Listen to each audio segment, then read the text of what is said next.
Mis queridos hermanos y hermanas, bienvenidos una vez más a una clase aquí en Edificados en Cristo con Heriberto Molina y Andrés Hernández, sus servidores. Queremos darles una especial bienvenida esta vez. Hoy tenemos una oportunidad importante también de analizar las escrituras. Vamos a analizar la clase que corresponde del 21 al 27 de julio, cuyo título es Donde mucho se da, mucho se requiere. Analizaremos las sesiones de la 81 a la 83. Bienvenido, hermano Heriberto Molina. Muchas gracias, hermano Andrés Hernández. Bien. Sí, es un gusto poder compartir este momento con ustedes. Recordarles que el estudio o la conversación de esta clase no reemplaza al estudio individual y en familia en el hogar. Les invitamos de todo corazón a que puedan hacer ese estudio del Ven Sígueme en su hogar. Bien, entonces el hermano Molina nos trae un análisis bastante interesante. Yo estaré acompañándolo para que podamos ser edificados en Cristo todos. Sí, vamos a ver algunas revelaciones que sucedieron durante marzo de 1832, en la cual el profeta José y muchos otros miembros de la iglesia reciben algunas asignaciones del Señor. Tratan bastantes asuntos interesantes que vamos a poder identificar en nuestra vida y cómo podemos aplicarlos diariamente y en nuestro diario vivir. Esta clase es un enfoque muy especial de cómo vivir el Evangelio, cómo interactuar con nuestro Padre Celestial. Bien, y tengo yo entonces ahora aquí la introducción de la clase, voy a leerla. Dice, en marzo de 1832, el Señor llamó a Jes Gauss a ser consejero de José Smith en la presidencia del sumo sacerdocio. En Doctrina y Convenios 81, que es una revelación al hermano Gauss acerca de su llamamiento. Sin embargo, Jes Gauss no sirvió con fidelidad, por lo que Frederick G. Williams fue llamado para reemplazarlo. El nombre del hermano Gauss se reemplazó con el del hermano Williams en la revelación. Eso podría parecer un detalle de poca importancia, pero implica una verdad significativa. La mayoría de las revelaciones de Doctrina y Convenios están dirigidas a personas en particular, pero siempre podemos buscar maneras de aplicarlas a nosotros mismos. Tal cual como está registrado en 1 Nefi 19:23, apliqué las escrituras a nosotros mismos, comparé las escrituras a nosotros mismos. Muy bien, excelente. Sí, de hecho la sección no nombra al hermano, sino que nombra al hermano Frederick Williams de una vez. ¿Sí? A Jes Gauss no lo nombra. No lo nombra. Y algo interesante es que se le hace una gran promesa al hermano Williams si él se mantiene fiel y sirve al Señor con fidelidad, y está a partir del versículo 3. Vamos a ir directamente. Antes que eso, pues ya que tú mencionabas que no lo nombra, esa sesión tiene algo chistoso porque en el manuscrito original decía el nombre de hermano Jes Gauss. Sin embargo, y por ahí se lo vamos a dejar en la imagen para que lo vean, fue tachado y fue puesto ahí a un ladito el nombre del hermano Williams. Y es algo curioso de analizar, ¿no? Pero bueno, ya vamos a por ello, como dicen los españoles. Sí, en el capítulo 3, en el versículo 3 de la sección 81 dice, por tanto, en verdad, lo reconozco a él y lo bendeciré, y también a ti, si eres fiel en consejo, en el oficio que te he nombrado, en tus oraciones siempre vocalmente, así como en tu corazón, en público y en secreto, y también en tu ministerio de predicar el Evangelio en la tierra de los vivientes y entre tus hermanos. Entonces allí empieza como esa promesa que el Señor le empieza a hacer al hermano en cuanto a su fidelidad, su llamamiento. Y en cuanto a esa introducción que el hermano Hernández hacía, vale reflexionar si eso puede pasar cuando recibimos un llamamiento en la iglesia, ¿no? Cuando somos asignados a una responsabilidad y no cumplimos, ¿no? Sí, lo de que tacharan el nombre de alguna manera deja una enseñanza. De que la revelación fue para el hermano Jes Gauss, pero le fue quitada porque fue desobediente. Él fue llamado, se fue a una misión. De hecho, él era parte de los tembladores, ¿no? Y se le mandó una misión a los tembladores. Cuando él regresa, deja de guardar los mandamientos y él es excomulgado de la iglesia. Y rápidamente, eso fue en cuestión de meses. En la historia de la iglesia no habla mucho de él, de su bautismo, muy poco. Fue una persona que de repente apareció así muy de repente, como un rayo de luz, y así mismo volvió y desapareció. Pero lo interesante es que otro puede tomar las bendiciones que son para ti si tú no eres obediente. Alguna vez yo escuché decir que las oportunidades no se pierden, alguien las aprovecha. La Sí, pregunta es, ¿quieres ser tú ese? ¿Te la vas a aprovechar o no? sí, interesante pregunta. ¿Mm? El Padre Celestial nos llama a servir, nosotros decidimos. Y algo interesante es que nadie podrá hacer las cosas como las hace el hermano Hernández, pero alguien las hará. De alguna u otra manera, como vimos en algunas de las secciones anteriores, el Señor dice, si lo quieren hacer de esta manera o de la otra, o ir por tierra, o ir por mar, o ir por Su barco, propia forma. pero lo importante es que lo hagan y lo hagan bien. ¿Mm? Entonces, de hecho, nadie hará las cosas como esa persona a la que se llama ese momento. Pero si no, esa persona no lo hace, alguien más lo hará, así lo haga de forma diferente. Así es, las obras de Dios no le Entonces, gustan. las bendiciones que recibimos, como tú mencionabas, es quien las quiere, ¿no? Ujú. Quien las quiere. Mira, y yo no sé si tú también habías notado que, bueno, él era un consejero, ¿no? Y le dice que, por tanto, en verdad, lo reconozco a él, refiriéndose a José Smith, y lo bendeciré. Y le dice, y también a ti. A veces porque somos el consejero o la consejera podemos pensar que quizás nuestro papel no es tan importante. Pero aquí claramente en este versículo dice, a ti también. Lo pone en el mismo lugar. Ambos tienen las mismas oportunidades de influir y van a recibir las mismas bendiciones. Hemos aprendido que el manto que tiene quien tiene las llaves también arropa a todo aquel que él autoriza para actuar. ¿Sí? Y en eso se refiere también a las bendiciones espirituales que puede recibir al usar esas llaves para bendecir la vida de otros. Exactamente. Me gusta mucho, ¿qué tal si lees el versículo 5? De manera que sé fiel, ocupa el oficio al que te he nombrado, socorre a los débiles, levanta las manos caídas y fortalece las rodillas debilitadas. Muy bien. Es muy importante que nosotros entendamos que el Padre Celestial desea bendecir a aquellos que tienen la necesidad, ¿no? Encontramos en muchas partes de las escrituras que se citan palabras como Isaías, por ejemplo, donde dice que de nada sirve la religión pura si no es proteger a la viuda La religión pura y sin y al mácula. huérfano, ¿no? Eh, Ahora, ¿qué significa para nosotros fortalecer al que está débil? Ahí dejamos esa pregunta. O sea, ¿cómo yo en mi vida diaria ayudo al que está débil? ¿Cómo levanto las manos caídas y fortalezco las rodillas debilitadas? Exacto. Me gusta muchísimo uno de los capítulos más interesantes de Ezequiel, es en la sección 34, donde habla contra los pastores de Israel. ¿Sí? Hay de los pastores de Israel. Sí, y habla precisamente de lo que no hacen por las ovejas. ¿Sí? Y luego dice que el mismo Señor lo hará. ¿Sí? No vendasteis a la transmitora. Ni fortalecisteis a la débil. Uh-huh. ¿Sí? Entonces, es muy importante que cada uno de nosotros pueda pensar en de qué manera está aportando la obra del Señor a la salvación de personas, a la ayuda de personas que pueden estar desprotegidas. ¿Sí? ¿Cuántos de nuestros hermanos pueden estar en este momento eh, débiles de espíritu, con desafíos emocionales, con seres de su familia enfermos, con tantas dificultades y están bajos de ánimo? Con flaquezas en su fe y en su testimonio a causa de sus pruebas, que necesitan que alguien les diga, Dios todavía está ahí y sus convenios siguen vivos para ti. Así es.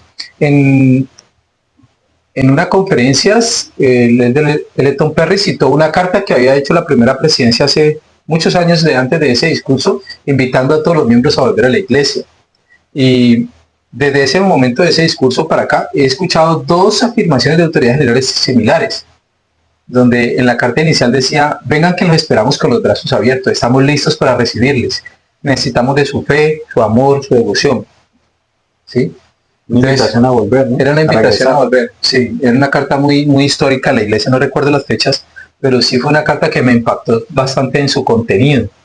Y muchos de ellos están débiles y nosotros debemos ir por ellos. Es muy importante que podamos hacer eso. Así es. Y ahora vamos a compartir un video de una experiencia que tuvo el presidente Monson y luego volvemos. Cuando era un obispo joven, Thomas S. Monson estaba comprometido a cuidar y fortalecer a los miembros de su barrio y apreciaba mucho a las 85 viudas que vivían dentro de los límites del barrio. Este dinámico obispo se tomó el tiempo de distinguir las necesidades de cada una de estas selectas mujeres. Después de su relevo como obispo, cada Navidad Thomas Monson siguió llevando regalos y visitando a cada una de esas 85 viudas mientras vivieron. Como obispo y durante toda su vida, Thomas S. Monson ha tendido una mano a los necesitados, a las personas sin hogar y a los pobres. En una fría noche de diciembre de 1951, respondió a un llamado a su puerta. Un miembro de origen alemán de Ogden anunció que la familia de su hermano iba a venir de Alemania y que vivirían dentro de los límites del barrio del obispo Monson. El hombre le pidió al obispo que fuera con él a ver el departamento que había alquilado para su hermano y familia.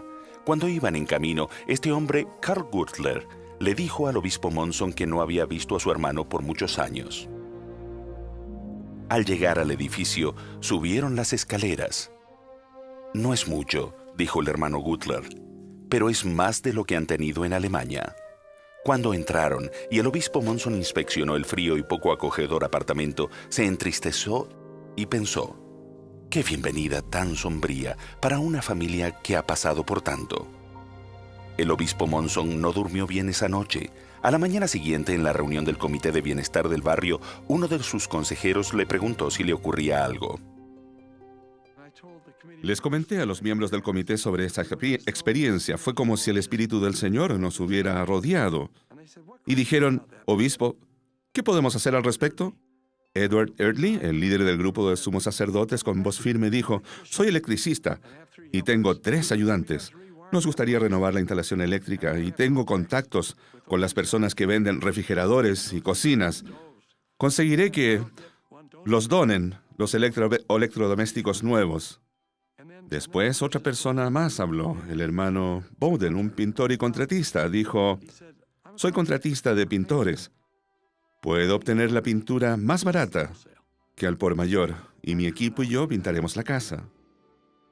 Después, esa maravillosa presidenta de la Sociedad de Socorro dijo: «A las mujeres de la Sociedad de Socorro no les gustan los estantes vacíos. Los llenaremos». Y fuimos y nos ocupamos de eso. Teníamos 2 semanas para hacerlo. La noche que la familia Wertler llegó, tenían el aspecto de personas que habían sufrido mucho. Recuerdo al hermano Wertler diciendo mientras subíamos las escaleras hasta el 2º piso: «No es mucho más, Hans, no es mucho, pero es lo mejor que pudimos hacer, es lo mejor que pudimos hacer». Después abrieron la puerta. Y qué sorpresa vieron.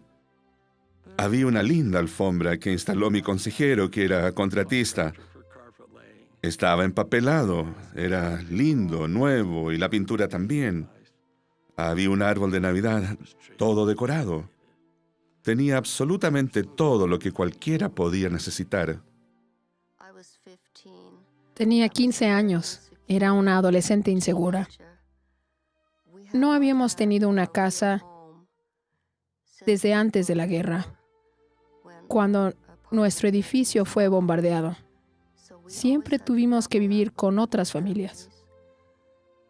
Al entrar en un apartamento y saber que sería nuestro, era algo que no podíamos comprender.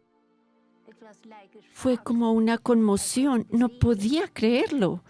Él puso la llave delante mío y dijo: «Está en su propio apartamento». Cuando nos fuimos y nuestro pequeño grupo que había hecho todo este trabajo salió a la calle, permanecimos en silencio y ellos dijeron: «¿Por qué siento que esta será nuestra mejor Navidad?». Les dije: «¿Recuerdan el último versículo de Oh pueblecito de Belén? Aunque su nacimiento pasó sin atención, aún lo puede recibir el manso de corazón». Él entró en el apartamento. Él entró en la vida de todos los que fuimos parte de esta experiencia. En el versículo 6 está la promesa que vengo mencionando desde el principio, pero está mucho más específica. Le dice el Señor al consejero del profeta José, le dice: «Si eres fiel hasta el fin, recibirás una corona de inmortalidad, así como la vida eterna en las mansiones que he preparado en la casa de mi padre».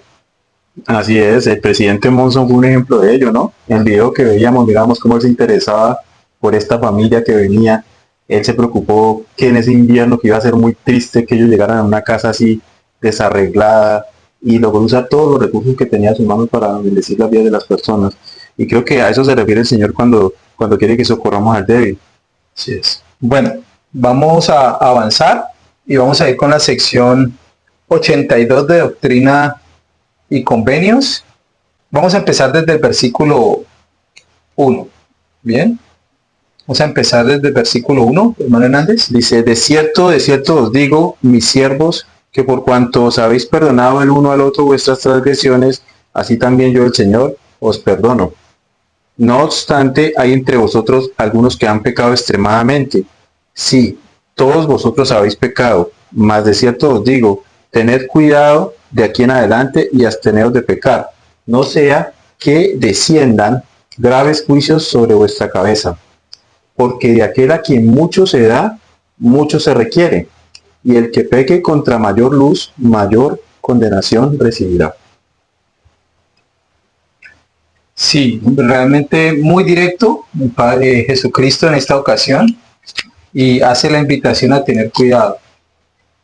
Yo siempre que leo también este versículo, recuerdo a ese filósofo Peter Parker, Spider-Man, cuando el tío Ben le dice, Peter, recuerda que un gran poder conlleva a una gran responsabilidad. Y las bendiciones que el Señor nos ha dado, las oportunidades que nos ha dado, nos ponen por responsables de las cosas que hagamos con ellas. Nuestros dones y talentos. Hemos tenido la oportunidad de leer la parábola de los talentos y mencionarla varias veces. Y vemos como el siervo malo y negligente esconde su talento bajo la tierra y no hace nada con él. No lo multiplica para servirle a su Señor. Nosotros somos responsables de nuestras mayordomías, de nuestros dones y talentos y de todas las cosas con las que el Señor nos bendiga, con las que nos haya bendecido, nos bendijere más adelante, para ponerlas en función de servir a sus hijos en la tierra de Sion. Así que es una manera de nosotros responder ante Él, es lo que vamos a hacer con esas cosas. Y entre más bendiciones se le dan a uno, más espera el Señor de uno. Es importante cuidar nuestra integridad en ese esfuerzo por servir en la obra del Señor. Y eso es lo que garantiza esas promesas que el Padre Celestial nos da. Sí, nuestra integralidad. Ser íntegros. Correcto. Mira, dice el 4. ¿Lo leo? Dice, sí, por favor. Pedid revelaciones en mi nombre y os las concedo. Y si no observáis mis palabras que os doy, os hacéis transgresores. Y justicia y juicio son el castigo que prescribe mi ley. Por tanto, lo que digo a uno, lo digo a todos. Velad porque el adversario extiende sus dominios y las tinieblas reinan. Esta es una de mis escrituras favoritas de Doctrina y Convenio. Lo que digo a uno, lo digo a todos. Y nos advierte, ¿no? Que velemos. Sí, el adversario siempre está trabajando para hacernos caer. De hecho, ese es su plan, que nosotros lleguemos a ser tan miserables como él. Entonces está empecinado en ubicar la manera de poder destruirnos, de poder deshacerse de nosotros y de esa manera atacar el plan de nuestro Padre Celestial. Me gusta mucho cómo en el versículo 9, a pesar de que continúa con el tema, está enfocándose en cómo protegernos de esos ataques. O en otras palabras, os doy instrucciones en cuanto a la manera de conduciros delante de mí, a fin de que se torne para vuestra salvación. Yo, el Señor, estoy obligado cuando hacéis lo que os digo, mas cuando no hacéis lo que os digo, ninguna promesa tenéis. Un dominio de escrituras. Sí, es una de las escrituras más mencionadas en la iglesia, la sección 82, versículo 10. Y nos da esa gran promesa de que, siendo fieles, el Señor estará de nuestro lado. Tendremos su respaldo, su apoyo, y Él nos bendecirá. Sí, y podemos ver cómo Dios nos pone de manifiesto y de relieve el hecho de que Él se sujeta a la ley, que Él está obligado o Él se obliga a sí mismo a cumplir la ley. Y en Doctrina y Convenios leemos también que hay una ley irrevocablemente decretada en los cielos antes de la fundación del mundo, sobre la cual todas las bendiciones se basan. Cuando recibimos una bendición de Dios es porque obedecemos la ley a la cual se basa. Entonces Él está obligado porque Él se obliga a sí mismo a cumplir la ley. Él se guía por las leyes, las gobierna. Entonces, si nosotros nos sujetamos a Él en la ley, nos unimos a Él, vamos a ser cobijados por sus bendiciones. Inexorablemente, tiene que pasar. Muy bien, entonces es incomparable. Dios, ustedes se imaginan que en nosotros somos incumplidos en muchas ocasiones. El hombre natural de por sí no cumple sus promesas. Estamos tratando con un Dios que realmente cumple sus promesas. No nos podríamos imaginar a un Dios que guardemos los mandamientos y Él no nos bendijere. ¿Sí? Entonces, esa es la que debemos resaltar de algunos de estos versículos. Y en el versículo 11 él es muy específico porque empieza a dar nombres a estas personas a las que llamó, incluyendo al profeta José Smith, y también les hace una advertencia al respecto. ¿Sí? Ok. Dice, por tanto, de cierto os digo, conviene que mis siervos Edward Partridge y Newell K. Whitney, a Sidney Gilbert y Sidney Rigdon y mi siervo Joseph Smith y John Whitner y Oliver Cowdery y W. Phelps y Martin Harris se unan por medio de un vínculo y convenio que no puede ser quebrantado por transgresión, sin que inmediatamente siga el juicio en lo que toca a vuestra mayordomía respectivas, para administrar los asuntos de los pobres y todas las cosas pertenecientes al obispado, tanto en la tierra de Sidón como en la tierra de Kislam. Muy bien. El Señor en esta ocasión estaba organizando lo que era el comité que actualmente existe en cuanto a los bienes del Señor para defender al pobre y al necesitado. ¿Sí? Sabemos que 15 hombres administran estos bienes en la actualidad, ¿sí? Dirigidos por el obispado presidente. Así es. ¿Sí? Y luego él da las razones por las cuales el Señor estaba haciendo todos estos temas, ¿no? Porque hablaba de temas temporales, pero que obviamente tenían una función y una conexión espiritual y eterna. Y dice que en el 14, ¿no? Porque Sion debe aumentar en belleza y santidad, sus fronteras se han de ensanchar, deben fortalecerse sus estacas. Sí, de cierto os digo, Sion se ha de levantar y vestirse con sus ropas hermosas. Pero también recordemos que esta es la consecuencia del fortalecimiento de la Orden Unida, que no tuvo un buen éxito. Entonces el Señor estableció una manera muy sagrada en la cual incluyó inclusive al profeta, ¿sí? Y a sus siervos. Escogió a algunos hombres para que hicieran este sagrado vínculo, dice. Sí, todo esto hacía parte también de la ley de consagración, de la forma como ellos la iban a aplicar y la estaban aplicando a través de la guía del Señor. De estas sesiones a las de la semana pasada no había pasado mucho, había pasado solo poco tiempo. Y me llama a mí la atención de lo que le llamo hace un momento del 14, porque cuando dice Sion debe aumentar en belleza, nosotros podríamos decir yo soy Sion, ¿cómo puedo aumentar en belleza? Ahora no le estoy diciendo vayan maquilles, se pinten en el pelo, pongan en ropa de marca, sino cuál es la belleza a la que el Señor hace énfasis allí. O sea, si Sion debe aumentar en belleza, cada uno de nosotros debe aumentar en belleza y en santidad. ¿Cuál es esa belleza? ¿Qué es lo que el Señor más considera bello de nosotros? Nuestra rectitud. Nuestra rectitud, y ahí mismo lo dice, debe aumentar en belleza y en santidad. Sus fronteras se han de ensanchar. Necesitamos establecer más estacas, más barrios, más ramas al principio, más distritos y luego estacas y barrios. Que más personas vengan. Y termina el versículo 14 diciendo, y vestirse con sus ropas hermosas. Entonces también está hablando de templos. Exacto.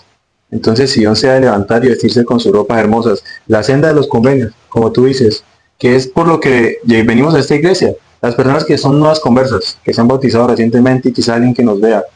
Ustedes están aquí, nosotros, con un propósito. La senda de los convenios. Nos bautizamos porque vamos al templo. Nos casamos porque vamos para el templo. Todo tiene que ver con el templo y los convenios que allí se hacen. Y es como fortalecemos a Sion, y vuelvo y recalco, porque Sion no se puede establecer sino conforme a la ley de un reino celestial. De otra manera el Señor no la puede recibir. Y eso significa que son familias que hacen convenio en el templo y continúan fieles. Así es. Versículo 18. Y todo esto para el beneficio de la iglesia del Dios viviente, a fin de que todo hombre mejore su talento y cada uno gane otros talentos, sí, así en tantos, para guardarlos en el almacén del Señor, para que lleguen a ser bienes comunes de toda la iglesia. Parábola de los talentos otra vez. Aumentar nuestros talentos, es decir, todo lo que tengamos, con todo lo que el Señor nos haya bendecido, multiplicarlo, para servir en Sion. Por eso es el sagrado convenio, ¿no? Que hacemos, Es verdad. de servirle al Señor. Mira lo que dice el 19. Buscando cada cual el bienestar de su prójimo y haciendo todas las cosas con la mira puesta únicamente en la gloria de Dios. ¿Qué piensas tú? ¿Cómo nosotros buscamos el bienestar de nuestro prójimo y cómo nosotros hacemos las cosas con la mira puesta únicamente en la gloria de Dios? O por el contrario, cómo nosotros hacemos las cosas con la mira puesta en llamarle la atención, en ser del que brille. En los honores de los hombres. ¿Cómo ocurre esas cosas? ¿Cómo pasa, por ejemplo, cuando estamos en un discurso y estamos hablando y de hecho cuando estamos preparando el discurso, ¿con qué intención lo preparamos? ¿Con la intención de comunicar la doctrina del Evangelio de Jesucristo a sus hijos? ¿O con la intención de que ellos me vean a mí bonito, cómo hablo? Y digan, ese hermano Hernández, es que inteligente, hermano Molina, se la sabe todas. Ahí debemos analizar cuando damos una clase. ¿Por qué damos la clase? ¿Por qué nos gusta ser maestros? ¿Porque queremos enseñar o porque queremos que nos reconozcan como tal? O si soy el obispo, las decisiones que tomo las tomo en función de que mi barrio crezca y progrese, o enseñorearme de ellas, de las ovejas, y ser yo como aquel que gobierna y aquel que más llama la atención, o el presidente destaca, o en cualquier llamamiento. Así es. Es interesante que podamos analizar eso, porque nosotros debemos de hacer que Jesucristo sea el que brille. Yo estaba pensando mientras tú hablabas en por qué el Padre Celestial nos ha dado el sacerdocio y cómo el sacerdocio hace parte de ese almacén del Señor. Porque cada vez que el sacerdocio actúa, nunca actúa para beneficio propio. O sea, yo no puedo ponerme la gotica de aceite en la cabeza y ponerme las manos y bendecirme yo mismo. Claro. Siempre debo ir a buscar a otro poseedor del sacerdocio para que bendiga cuando yo esté enfermo. Es para servir, no para, Es para servirme. servir. Entonces hace parte del almacén del Señor. Ahora, imaginémonos un almacén del Señor propio, en todos los ámbitos, tanto temporales como espirituales. A veces consideramos que el almacén del Señor tiene alimento, tiene ropa, tiene talentos, habilidades. Ahora, ¿cómo está nuestro almacén del Señor espiritual para ayudar a otros? ¿Sí? ¿Cómo están? Tal vez hay muchos desnudos espiritualmente y yo tengo ropa para poderles brindar, ¿sí? A través de el amor de la administración. Tal vez alguno no tiene un techo porque está menos activo, no viene al Señor a morar debajo de su sombra, como dice el Salmo 91, y está en su casa. Y la forma de pronto de que pueda tener un techo es que pueda volver y unirse a los santos, estar en terreno protegido, haciéndolo volver. O tal vez una bendición de salud, que a veces no nutren solo la salud, sino que fortalece nuestro espíritu grandemente. Sí. ¿Sabes de qué me hiciste acordar? Que hay veces, y pasa mucho, por acá pasa, quién sabe, por allá quizás también pasa, que vamos a visitar a las personas y no les damos nunca una bendición del sacerdocio. Porque hemos escuchado decir que hay que pedirlas, ¿no? Pero sin embargo, no voy a decir que no sea así. El Señor lo que quería darnos a entender es que no podemos echar lo sagrado delante de los cerdos, porque son sagradas. No andamos ofreciéndolas como si fueran cualquier cosa. Entonces, Pero cuando nosotros, como hermanos ministrantes, vamos donde una familia que está afligida o enferma, podemos preguntarle, ¿ya les dieron una bendición de salud? Y yo, ay, no me la han dado. ¿Le gustaría, hermano, tiene usted fe para que yo le dé una bendición? ¿Quiere hacerlo? Cuando nosotros como líderes entrevistamos a alguien para un llamamiento, ¿le extendemos nomás el llamamiento o aprovechamos la oportunidad para instruirle, para darle la bendición? sí, hay personas que pueden estar pasando por situaciones bastante difíciles Y nadie le extiende la mano. y una herramienta potente para eso y una forma de servicio es escuchar. Escucharles, esperar que ellos se desahoguen. Cuando tú hablabas, me acordé de una experiencia que tuve en la misión. Llegamos a visitar a una hermana, la hermana María Victoria Whiteside. Estaba pasando por una situación bastante difícil y mientras conversábamos ella no hacía sino llorar, inconsolable. Y por más que la hermana que nos acompañaba y nosotros como misioneros le dábamos ánimo, le abrimos las escrituras y le hablábamos, la hermana no era inconsolable. Yo sentí fuertemente que debía pararme de mi asiento, poner las manos sobre ella sin preguntarle nada y empezar a bendecirla. Cuando mi compañero vio que yo puse las manos sobre su cabeza, él también se paró y se unió. Y empezamos a bendecirla. Y el milagro que vimos, lo vimos al salir de la casa. Cuando salimos de la casa, ella nos despidió en la puerta de su casa con una sonrisa pintada en su rostro. Entonces yo dije, el Espíritu Santo hizo su labor. Entonces a veces nos atamos mucho a la ley, ¿no? Es que la persona debe pedir la bendición, como está escrito. Sí, aunque Pero- sea mudo, tiene que hablar para que yo sea. Sí, pero el Señor nos ha dicho en varias partes de la Escritura que lo más importante es dejarnos guiar por el Espíritu, más que cualquier norma. El presidente Thomas S. Monson fue un ejemplo de ello. Él siempre habló de cómo las impresiones del espíritu lo guiaban a donde una persona que estaba muriendo y lo estaba esperando. Tommy, llamen a Tommy Monson. Y él se dejaba guiar por esas impresiones, e iba y se aparecía al lugar. Y bueno, también quisiera recalcar que esas primeras personas que debemos bendecir son las de nuestro propio hogar. Cuando entrevisto personas, he tenido la oportunidad de hacerlo, me gusta preguntarles hace cuánto que no le dan una bendición de sacerdocio. Y si no hay nadie en su hogar, le digo que si tiene fe para que yo se la dé. Y si hay alguien en su casa que puede darle, le invito a que le busque a su padre o a su esposo y le pida esa bendición. Entonces debemos de bendecir a los de nuestro hogar. Primero, y eso tiene que ver con lo que hemos estado hablando aquí. Ujú. Y parte de eso que tú mencionabas, de no dirigir la atención hacia nosotros, tanto en las clases, también se aplica mucho a las bendiciones del sacerdocio. De hecho, sabemos por el manual de instrucción que un miembro que no esté activo en la iglesia puede participar de una ordenanza, de pronto no dirigir la oración, pero él puede poner sus manos. En mi familia, para iniciar años, siempre nos sentamos y los poseedores del sacerdocio ponen las manos sobre nuestra cabeza y damos como una bendición de fortaleza, como de padre a hijo. Siempre lo hacemos con todos los integrantes de la familia para empezar el año. Y ese último año mi papá estaba presente. Y entonces iba a bendecir a mi hermano. Entonces yo llamé a mi papá, venga, usted también puede participar. Y mi papá puso las manos y yo pude bendecir a mi hermano participando, mi papá también, que no está en ese momento activo en la Es iglesia. una forma de volverlo a traer hacia su rol con el Salvador Jesucristo. Es ¿no? darle, es recordarle que es poseedor de ese sacerdocio. Yo no sé si recuerdas esa vez que en el libro de Mormón Nefi rompe su arco. ¿Se acuerdan? Todos se acuerdan. Cuando Nefi rompe su arco y todos murmuran, hasta Ley. Y entonces Nefi todo triste y desconsolado ahí se busca un pedazo de rama y hace un arco y hace una oración personal, pero antes de preguntar hacia dónde debía ir, va y le dice a su padre. ¿Qué pasa contigo? ¿Qué Que haremos ore. ahora? Y si recordamos, para aquel entonces Nefi ya había hablado con el Señor, ya había recibido varias revelaciones, el Señor hablaba con él. ¿Cómo no le iba a decir dónde habían animalitos para cazar? Si le había dicho cosas más importantes, más relevantes. Pero lo que Nefi estaba haciendo era reconociendo la línea de autoridad que tenía el papá, su mayordomía, y de alguna manera ministrando para que él regresara y le pusiera la cara al Señor. Dice que Ley oró, dice que fue reprendido por el Señor. Sí. Y el Señor le dijo dónde tener alimento y le dijo a su hijo y su hijo trajo el alimento. No. Así es. Fue como si le mandaran a Nefi a ir a dar la razón que Ley tiene prevista con el Señor. Exacto. Yo ya sé para qué es, pero tiene entrevista. Sí. Bien, entonces creo que ahí ya quedamos con la sesión 82, ¿cierto? Así es. Sí, entonces vamos a la sesión 83, que es una revelación que se dio el 30 de abril de 1832, y que se recibió esta revelación mientras el profeta se hallaba reunido en concilio con sus hermanos. Recordemos que ellos pues estaban siendo llamados como la presidencia del sumo sacerdote, del sumo sacerdocio, que más adelante, vamos a ver, creo que en la sesión 102, si no estoy mal, que de ahí para allá cito que se les reconoce como la primera presidencia, que el Señor cambia ese nombre. Entonces aquí en la 83 es una sesión bastante corta, pero habla acerca de las mujeres, los niños y los derechos que ellos tienen de recibir sustento y cómo la iglesia debe comportarse con las viudas Así y es. los huérfanos, por supuesto.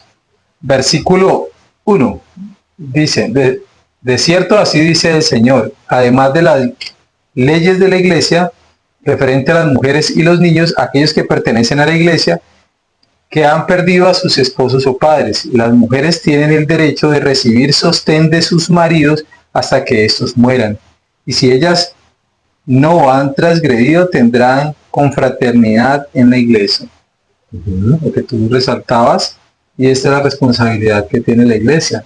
Me recuerda mucho a el artículo 41 de la Constitución colombiana, que dice que las mujeres que, en especial la etapa gestante, tiene el gobierno la responsabilidad Gozan de protección especial del Estado. de Estado. Entonces, eso es algo que seguramente salió de la ley de Dios. Sin duda. Sin Seguramente duda salió son de la leyes ley de Dios. inspiradas que vienen de los derechos del hombre, que vienen de Dios, sin duda. Así es. Y dice el 4, todos los niños tienen el derecho de recibir sostén de sus padres hasta que sean mayores de edad. Y después de eso pueden recurrir a la iglesia o, en otras palabras, al almacén del Señor, si sus padres no tienen los medios para darles heredades. y se mantendrá el almacén por medio de las consagraciones de la iglesia y se proveerá lo necesario a las viudas, a los huérfanos, como también a los pobres. Así es. Habla de la religión pura y sin mácula. Así es. Lo que mencionaba Isaías es muy importante y asombroso la manera en que el Padre Celestial nos utiliza una sección para recordarle algo que es principalmente a los poseedores del sacerdocio y a los líderes de la iglesia, Que las viudas son prioridad y los huérfanos que hay que cuidar de ellos. Entonces, muy interesante que el Señor se tome el trabajo de defender a los más humildes. Tú mencionabas ahorita de la familia y cuando leíamos uno de los versículos me acordé de otras responsabilidades que tienen en la actualidad, que aparecen en la proclamación para la familia. El padre y la madre tienen la sagrada responsabilidad de proveer lo necesario y deben ayudarse. Y también habla de cosas espirituales en ese párrafo. Entonces es muy importante que entendamos que el Señor en todas las épocas, todas las eras, en el libro de Mormón también lo dice, de que los padres no permitirán que sus hijos anden hambrientos y desnudos. Entonces es muy importante esto. El Señor hace énfasis en cada dispensación, en cada época de la humanidad, de la responsabilidad que tenemos como padres. Así es, y todo eso tiene una razón de ser, ¿no? Necesitamos establecer, construir, necesitamos que Sion crezca, y eso se hace construyendo una iglesia generacional, una iglesia donde los niños vengan a la primaria, vayan a los hombres y mujeres jóvenes, vayan a la sociedad de socorro, se casen, hagan convenios en el templo, permanezcan fieles como líder, haciendo que los que están empezando ese mismo proceso lo puedan ayudar lo puedan culminar también con éxito, y que se siga desarrollando eso de generación en generación, para que cuando nuestros hijos vayan a la misión y les pregunten, ¿usted hace cuánto que es miembro de la iglesia? Dice, desde que nací, asisto a la iglesia, me llevan desde bebé, soy nacido y criado en la iglesia, mi abuelo, mi tatarabuelo fue pionero en estas partes de mi país, o mi bisabuelo conoció el evangelio y de ahí todos estamos fieles.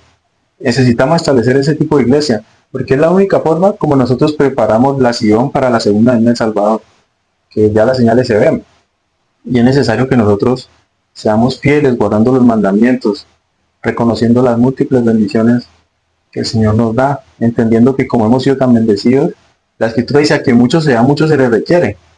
¿Y a quién le ha dado mucho? A mí. ¿A quién le ha dado mucho? A usted. A usted le ha dado mucho, hermano. Usted que está en su casa, hermana, y que ahorita está pensando que quizás no tiene nada en la vida, y quizás se siente sola. A usted le ha dado mucho. Le ha dado su vida, le ha dado la expiación, para que pueda crecer, para que pueda tener esperanza.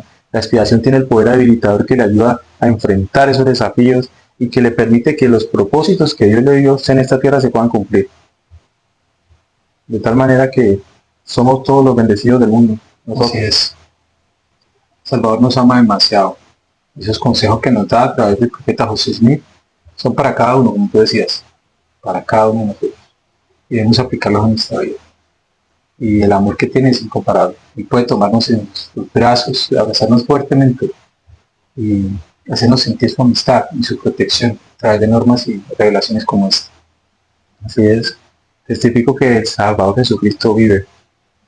Él nos ama a todos nosotros, así como somos imperfectos, pero quiere que mejoremos, quiere que nos arrepintamos, no quiere que sigamos siendo imperfectos, quiere que nos preparemos para que seamos como Él lo dijo.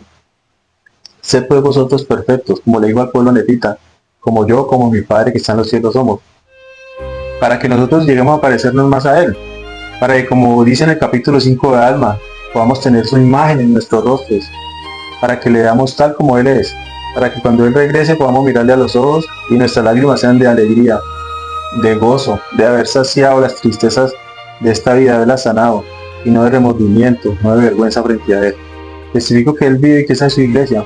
El presidente Nelson es su profeta. Él es quien ahora preside el sacerdocio, el sumo sacerdocio. Él y sus consejeros son la primera presidencia, y el quórum de los 12 apóstoles también poseen todas las llaves. Pero reconocemos que el presidente Nelson es el único autorizado actualmente para darlo. Y testificamos de eso en el nombre de Jesucristo. Amén. Amén. Bien, les invitamos para que puedan ver siempre nuestras clases y para que puedan de alguna manera hacer llegar esto a sus amigos, a sus hermanos. Sus impresiones son muy importantes para nosotros. El poder interactuar con ustedes, nos llena de mucha alegría. Gracias por sus mensajes. Así es, recuerden que nosotros no somos importantes, ustedes son importantes, el Salvador Jesucristo es el importante. Les invitamos para que puedan siempre estudiar Ven Sígueme y les dejamos para que lo puedan hacer. Muchas gracias por su atención. Feliz semana. Chao. Chao. La tierra de abundancia se oyó un dulce resonar. Una voz del cielo hablaba, su amor quiso revelar. No era rayo ni estruendo, mas su